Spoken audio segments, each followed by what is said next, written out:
कि सबके हृदय मदन अभिलाषा लता निहार नवै तरु शाखा नदी उमंग अमुन कौधाई संगम करे तालाब तलाई। कि सबके हृदय में काम की इच्छा हो गई, लताओं बेलों को देखकर वृक्षों की डालियां झुकने लगी, नदियां उमड़ उमड़ कर समुद्र की ओर दौड़ी और ताल तलैया भी आपस में संगम करने लगे। जय असी दशा जनन के वर्णी को कहीं सके सचेतन करनी, पशु पक्षी नव जल थल चारी भय काम बस समय विसारी। जब जड़ वृक्ष नदी आदि की यह दशा कही गई, तब चेतन जीवों की करनी कौन कह सकता है। आकाश जल और पृथ्वी पर विचरने वाले सारे पशु पक्षी अपने संयोग का समय भूलकर काम के वश हो गए। मंदन मदन अंध व्याकुल सब लोका, निशिदुनु नहीं अवलोक ही कोगा। देव धनुज नर किन्नर ब्याला, प्रेत पिशाच भूत बेताला। सब लोग कामांध होकर व्याकुल हो गए, चकवा चकवी रात दिन नहीं देखते। देव दैत्य मनुष्य किन्नर सर्प प्रेत पिशाच भूत बेताल, इनके दशा न कहे बखानी, सदा काम के चेर जानी। सिद्ध विरक्त महामुन जोगी, तेपी कंपवास भय वियोगी। यही तो सदा ही काम के गुलाम हैं, यह समझकर मैंने इनकी दशा का वर्णन नहीं किया। सिद्ध विरक्त महामुनि और महान योगी भी काम के वश होकर योग रहित या स्त्री के विरहित हो गए हैं। भय काम बस जोगिस तापस पवरनन की ही को कहे। देख ही चराचर नारी में, जय ब्रह्म में देखत रहे। अबला विलोकी पुरुष में, जगु पुरुष सब अबलामयम। दुई दंड भरि ब्रह्मांड भीतर, काम्र कृत कुतर्क यर्यु। जब योगीश्वर और तपस्वी भी काम के वश हो गए, तब पामर मनुष्य की कौन कहे। जो समस्त चराचर जगत को ब्रह्म में देखते थे, वे अब उसे स्त्री में देखने लगे। स्त्रियां सारे संसार को पुरुष में देखने लगे और पुरुष उसे स्त्री में देखने लगे। 2 घड़ी तक सारे ब्रह्मांड के अंदर कामदेव का रचा हुआ कौतुक तमाशा रहा। धरि न कहूँ धीर सब के मन मन सिज हरे। जय राखे रघुवीर ते उबरे तहि काल महू। किसी ने भी हृदय में धैर्य नहीं धारण किया, कामदेव ने सबके मन हर लिए। श्री रघुनाथ जी ने जिनकी रक्षा की, केवल वे ही उस समय बचे रहे। हुए धरी यस कौतुक भाऊ, जो लगे काम शंभु पै गाओ।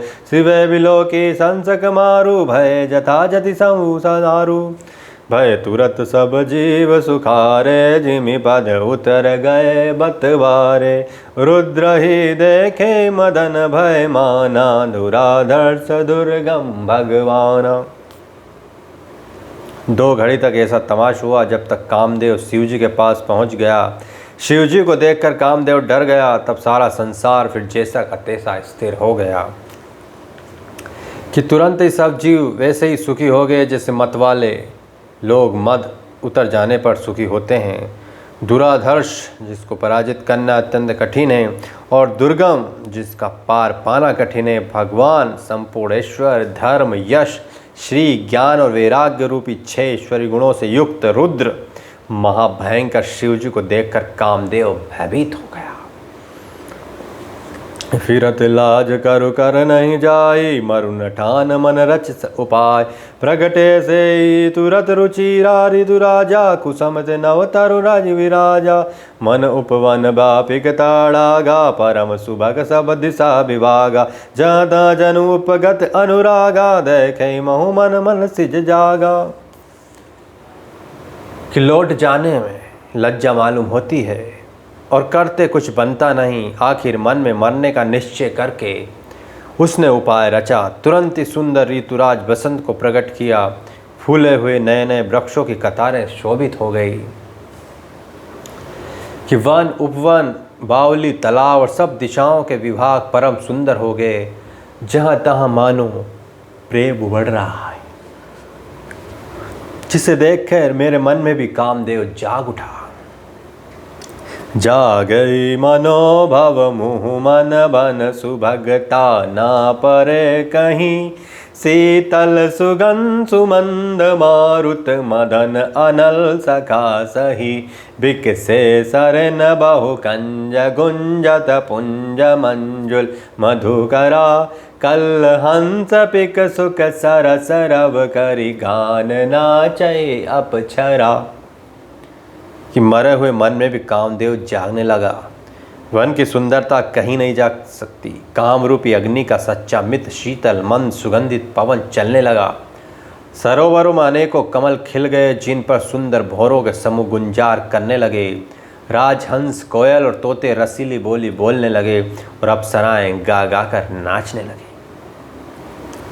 कि सकल कला कर कोटि विधि हारऊ सेन समेत, चली न अचल समाधि शिव को पै हृदय निकेत।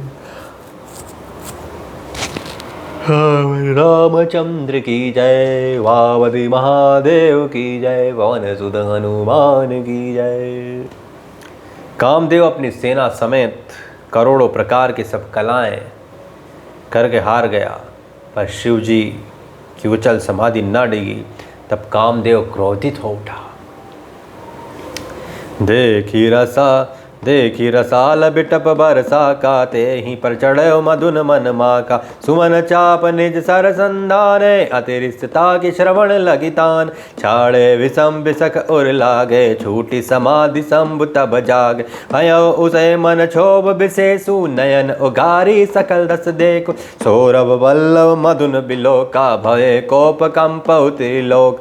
तब शिव तीसर नैन उगारा, चितवत काम भय जरि जारा। हाहाकार भय जग भारी, डर पे सुर भय असुर सुखार। समझे काम सुख सोचे भोगी, भय अकंटक साधक योगी योगी।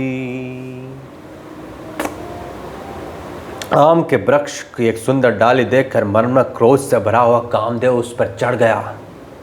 उसने पुष्प धनुष पर अपने 5 बाण चढ़ाए और अत्यंत क्रोध से लक्ष्य की ओर ताक कर उन्हें कान कर तान लिया। कामदेव ने तीक्ष्ण 5 बाण छोड़े जो शिव जी के हृदय में लगे। तब उनकी समाधि टूट गई और वे जाग गए। ईश्वर शिव जी के मन में बहुत शोम हुआ। उन्हें आंखें खोलकर सब ओर देखा। तब आम के पत्तों में छिपे हुए कामदेव को देखा तो उन्हें बड़ा क्रोध हुआ, जिससे तीनों लोग कांप उठे। तब शिव जी ने तीसरा नेत्र खोला। उनके देखते ही कामदेव जलकर भस्म हो गया। जगत में बड़ा आकार मच गया। देवता डर गए, दैत्य सुखी हुए। भोगी लोग काम सुख को याद करके चिंता करने लगे और साधक योगी निष्कंठ हो गए।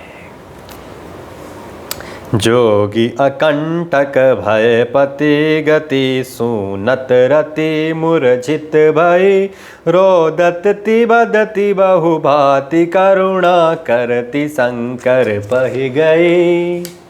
अति प्रेम करी बिनती, विविध विधि चोरी कर सन्मुख रही। प्रभु आशुतोष कृपाल, शिव अबला निरख बोले सही। कि योगी निष्कंठ हो गए। कामदेव की स्त्री रति अपने पति की यह दशा सुनते ही मूर्छित हो गई।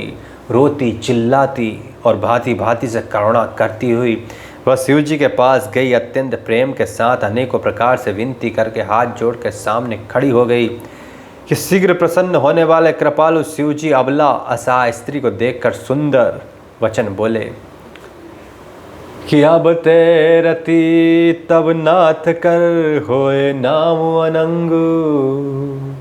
बिन व्यापू व्यापी सभी, पुनि सुनु निज मिलन प्रसंग। है रति, अब से तेरे स्वामी का नाम अनंग होगा और बिना ही शरीर के सबको व्यापेगा। अब तो अपने पति से मिलने की बात सुन। जब जंतु बस कृष्ण अवतारा, होय हरण महामहिबारा। कृष्ण तनय होय पति तोरा, वचन अन्यथा होय नमो। रति गवनि सुनी शंकर वाणी, कथा अपर अब कहूँ बखान। देवन समाचार सब पाए, ब्रह्मादिक बैकुंठ सिधाए। सब सुर विष्णु विरंच समेता, गए जहाँ शिव कृपा निकेता। पृथक पथक तिन कीन प्रशंसा, भय प्रसन्न चंद्र अवतंसा। बोले कृपा सिंधु ब्रश के तू कहो अमर आए कह के तु कह विधि तुम्हें प्रभु अंतर जामी तत्पि भक्ति बस बिन स्वामी। कि सकल सुरन के हृदय अस्करि परम उछाऊ निज नैन देख चाहि नाथ तुम्हारे विवाह। जब पृथ्वी के बड़े भारी भार को उतारने के लिए यदुवंश में श्री कृष्ण का अवतार होगा, तब तेरा पति उनके पुत्र प्रद्युम्न के रूप में उत्पन्न होगा। मेरा यह वचन अन्यथा नहीं होगा। शिव जी के वचन सुनकर रति चली गई। अब दूसरी कथा बखान कर विस्तार से कहता हूँ कि ब्रह्मादि देवता ने ये सब समाचार सुने तो वैकुंठ को चले। फिर वहाँ से विष्णु और ब्रह्मा सही सब देवता वहाँ गए जो कृपा के धाम शिव जी थे। उन सब ने शिव जी की अलग अलग स्तुति की। तब शशि भूषण शिव जी प्रसन्न हो गए। कृपा के समुद्र शिव जी बोले, है देवताओं, कई आप किस लिए आए हैं? ब्रह्मा जी ने कहा, है प्रभु, आप अंतर्यामी हैं, तथात्वी है स्वामी, भक्तिवश मैं आपसे विनती करता हूँ। है शंकर, सब देवताओं के मन में ऐसा परम उत्साह है कि हे नाथ, वे अपनी आंखों से आपका विवाह देखना चाहते हैं। ये उत्सव देखे भरी लोचन, सोए कछु करु मदन मदन मोचन। काम जारि रति गम वरुदीना, कृपा सिंधु या अति बल कीना। शासित करे पुण्य गए बताओ, नाथ प्रभुन का सहज स्वभाव। पार्वती तब कीन अपारा, करऊँ तासु सब अंगीकारा। सुन विधि विनय समझ प्रभु वाणी, ऐसे होए कहाँ सुकुमानी। तब देवन दंधु बजाए, बरसे सुमन जय जय सुर साय। अवसरु जान सप्त ऋषि आए, तुरत ही विधि गिरी वन पठाए। प्रथम गए जहाँ रही भवानी, बोले मधुर वचन छल छानी। कि कहन हमार न सुनो, तब नारद के उपदेश। अपभा झूठ तुम्हारपन, चारो काम मह सियावति रामचंद्र की जय। है कामदेव के मत को चूर करने वाला, आप ऐसा कुछ कीजिए सब लोग इस उत्सव को नेत्र भर कर देखें। हे कृपा के सागर, कामदेव को भस्म करके आपने रति को जो वरदान दिया सो बहुत ही अच्छा किया। है नाथ, श्रेष्ठ स्वामियों का यह सहज स्वभाव ही है कि पहले दंड देकर फिर कृपा किया करते हैं। पार्वती ने अपार तप किया है, अब उन्हें अंगीकार कीजिए। ब्रह्मा जी की प्रार्थना सुनकर प्रभु श्री रामचंद्र जी के वचनों को याद करके शिव जी ने प्रसन्नतापूर्वक कहा, ऐसा ही हो। तब देवताओं ने नगाड़े बजाए और फूलों की वर्षा करके जय हो, देवताओं के स्वामी की जय हो, ऐसा कहने लगे। उचित अवसर जानकर सप्तऋषि आए और ब्रह्मा जी ने तुरंत ही उन्हें हिमाचल के घर भेज दिया। वे पहले वहाँ गए जहाँ पार्वती जी थी और उनसे छल से भरे मीठे वचन बोले कि नारद जी के उपदेश से तुमने उस समय हमारी बात नहीं सुनी, अब तो तुम्हारे प्रण छूटा हो गया, क्योंकि काम महादेव जी ने काम को ही भस्म कर डाला। ओ सियावति रामचंद्र की जय, उमावती महादेव की जय, पवन सुत हनुमान की जय।